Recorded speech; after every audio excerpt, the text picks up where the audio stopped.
गेले 45 दिवसांमध्ये ज्या पद्धतीचा प्रचार आणि प्रसार झाला, ज्या पद्धतीचे आरोप झाले, ज्या पद्धतीचे भाषण सुरक्षित ठेवण्यासाठी नरेंद्र मोदींची गरज आहे, तसंच या अहिल्यानगरला सुरक्षित ठेवण्यासाठी खासदार डॉक्टर सुजय विखे पाटलांची गरज आहे. त्या जिल्ह्याला गेले 50 वर्ष विखे पाटील परिवाराने समृद्धी दिली, एक सुसंस्कृत राजकारण दिलं. अशा जिल्ह्यामध्ये जर कोणी उमेदवार भाषणाच्या माध्यमातून जर कोणी उमेदवार डोकं फोडत असेल, जर कोणी उमेदवार परिसभेमध्ये कलेक्टर आणि बीडीओ आणि सीओला शिवाय देत असेल, अशा माणसाला आपण गाळायचं का नाही? अशा माणसाला गाळायचं का नाही? हा आवाज पाडण्यापर्यंत जाऊ द्या. अशा माणसाला गाळायचं का नाही?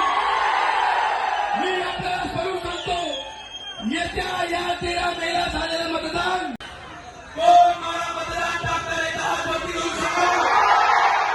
कोण या ठिकाणी प्रधानमंत्री नरेंद्र मोदी का प्रधानमंत्री करण्यासाठी हात वरती करू शकतो. एकदा जोरदार आवाजाने आवाज उठू द्या.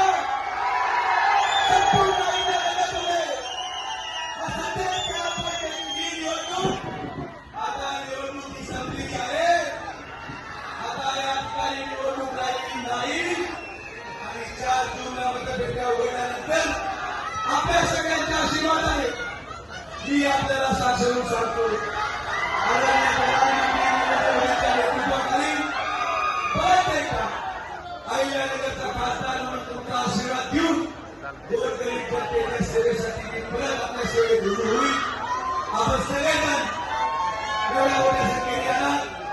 अजून अनेक मान्यवरांचे भाषण राहिले आहेत.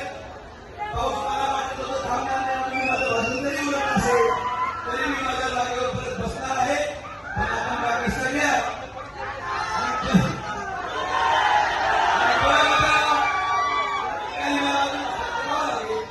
त्यामुळे कोणी जागा सोडून द्यायची नाही.